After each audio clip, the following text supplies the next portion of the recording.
여러분 지난밤도 평안하셨습니까? 3월 17일 수요일 한절 한끼, 오늘 본문은 마태복음 24장 1절부터 14절까지입니다. 예루살렘에 입성하신 예수님이 먼저 가신 곳은 성전입니다. 성전의 주인이신 예수님께서 그곳에 계신 것이 얼마나 당연한 일입니까? 그러나 예수님은 그곳에 오래 머물지 못하시고 오늘 떠나가십니다. 왜냐하면 실제적인 성전의 주인은 따로 있었기 때문이죠. 당시 유대 정치 종교 지도자들은 마치 거대한 기업이라도 운영하듯이 성전을 기반으로 막대한 유익을 얻고 권력을 유지해 왔습니다. 그것은 하나님 앞에 영광을 가리우는 또 수많은 백성들을 수탈하는 중한 범죄입니다. 이 예수님께서는 그들의 죄목들을 하나하나 열거하시면서 화를 선언하셨죠. 그리고 오늘 그들의 죄악의 온상이 되어버린, 또 강도의 소굴로 전락해버린 성전이 무너질 것을 예언하십니다. 먼저 1절과 2절 말씀을 보겠습니다. 예수께서 성전에서 나와 가실 때 제자들이 성전 건물들을 가리켜 보이려고 나아오니 대답하여 이르시되 너희가 이 모든 것을 보지 못하였느냐? 내가 진실로 너희에게 이르노니 돌 하나도 돌 위에 남지 않고 다 무너뜨려지리라. 예수님께서 성전에서 나가실 때 제자들이 선생님, 이 웅장하고 거대한 성전을 보세요. 그랬더니 주님께서 너희들이 이 모든 것을 보지 않았느냐? 돌 위에 돌 하나도 남지 않고 다 무너뜨려지리라 말씀하십니다. 충격적인 말씀입니다. 이 예루살렘 성전은 헤롯 대왕이 유다 백성들의 환심을 얻기 위해 증축했습니다. 그 규모가 얼마나 크고 화려했던지 그 앞에 선 사람들은 모두가 놀랄 수밖에 없었습니다. 주춧돌 하나의 길이가 12m 정도 되었다고 하니까 얼마나 그 크기가 거대했겠습니까? 그러나 이렇게 모든 사람들이 그 성전의 웅장함, 화려함을 바라보고 있을 때 예수님은 그 성전이 돌 위에 돌 하나도 남지 않고 다 무너질 것을, 폐허가 될 것을 보고 계셨습니다. 왜 그랬을까요? 그 성전에는 하나님이 계시지 않았기 때문입니다. 예수님도 그곳에 머물지 못하고 떠나고 계시지 않습니까?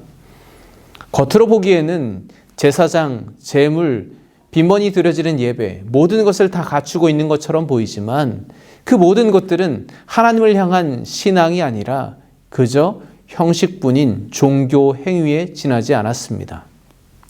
성전을 나오신 예수님께서는 감람산으로 가십니다. 감람산은 예루살렘과 마주하고 있는 산인데 그곳에 올라가면 예루살렘 온 도성을 내려다 볼 수가 있었습니다. 그 감람산에 앉으신 예수님은 어떤 생각을 하셨을까요?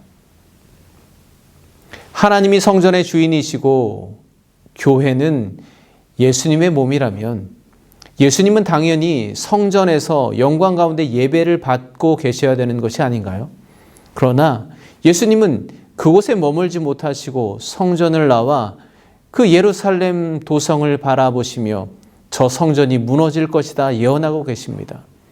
그런 주님의 마음은 어떠셨을까요? 저는 그 모습을 상상하며 혹시 내 안에 예수님이 계시지 못하고 나오셔서 저 멀찌감치 서서 나를 바라보고 계시지 않을까 생각해 보았습니다. 혹시 나는 주님 보시기에 어떤 성전일까?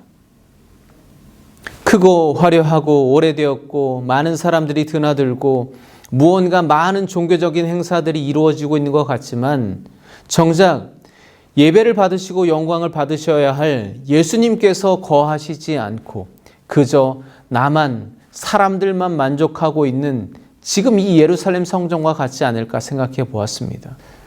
성전이 있기 전에 모세는 광야의 회막에서 하나님을 만납니다. 말이 회막이지 사실은 동물 가죽을 엮어서 만든 천막에 불과했습니다. 그렇게 초라하고 볼품없는 천막, 그 가운데 하나님이 임재하십니다. 그랬더니 그곳이 하나님의 영광이 가득한 성막이 되었습니다. 그리고 하나님은 이스라엘 백성이 40년 광야길을 걷는 내내 그곳에서 그들을 만나 주셨습니다. 혹시 여러분의 인생이 지금 그 광야 같은 길을 방향도 의지할 곳도 없는, 그래도 고단한 길을 걸어가야 하는 그 광야 가운데 서 있으시더라도 회막 가운데 임하셨던 그 하나님께서 여러분의 삶 가운데 임하실 때 여러분의 인생은 거룩한 성전이 될 줄로 믿으시기 바랍니다. 제 아무리 예루살렘 성전이라도 그곳에 하나님이 계시지 않으면 그저 곧 무너질 건축물에 지나지 않습니다. 그러나 초라하고 볼품없는 천막일지라도 그곳에 하나님이 함께 하시면 그곳이 거룩한 성전이 되는 것이죠.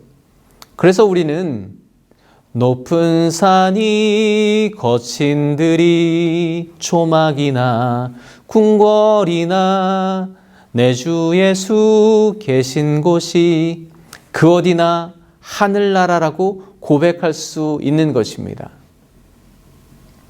여러분, 다윗이 하나님께 인정받은 이유, 예수 그리스도께서 다윗의 혈통으로 나신 이유는 그가 유전자적으로 월등히 뛰어나다거나 조건과 또 좋은 인격을 갖춰서가 아닙니다. 그는 오히려 간음하고 살인하고 극악무도한 죄인입니다.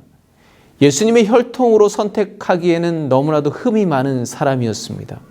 그러나 그는 하나님 앞에 눈물로 회개하며 나를 주 앞에서 쫓아내지 마시고 주의 성령을 내게서 거두지 마소서 간절히 기도했습니다.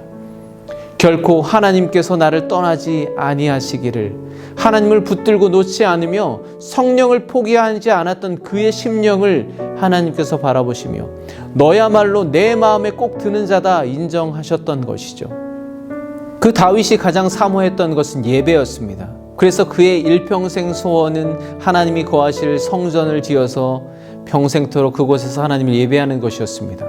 그러나 생전에 그 소원을 이루지 못했죠. 참 안타까운 일입니다.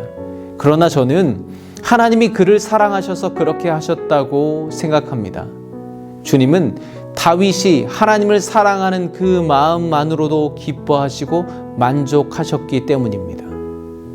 그리고 저는 진짜 그게 성전이고 예배자의 모습이라고 생각합니다. 물론 많은 사람들이 들어올 수 있는 큰 건물과 외적인 환경을 갖추는 것도 중요합니다. 그러나 그것보다 훨씬 더 중요한 것은 다윗처럼 오직 성령 안에 붙들려 있는 사람이 예배하는 그곳이 성전이고, 그렇게 예배하는 사람들이 모인 곳이 바로 교회가 되는 것이 아니겠습니까? 여러분, 오늘 우리의 삶이 아무것도 살지 못하는 땅, 그저 흙먼지만 휘날리는 그 광야와 같을지라도, 내가 생각해도 추하고 더러운 죄악된 모습일지라도 결코 하나님은 놓치지 마시기 바랍니다. 성령은 포기하지 마시기 바랍니다. 다윗의 고백처럼 나를 주님 앞에서 쫓아내지 마옵소서, 성령을 거두지 마옵소서 날마다 간구하시기 바랍니다. 그래서 여러분의 삶 가운데 세상의 어떤 소리, 내 안의 어떤 소리가 아니라 오직 하나님의 말씀이 매일매일 들려지는 거룩한 예배의 처소, 성전이 되시기를 우리 주님의 이름으로 간절히 축복합니다. 오늘도 승리하시고 평안하십시오.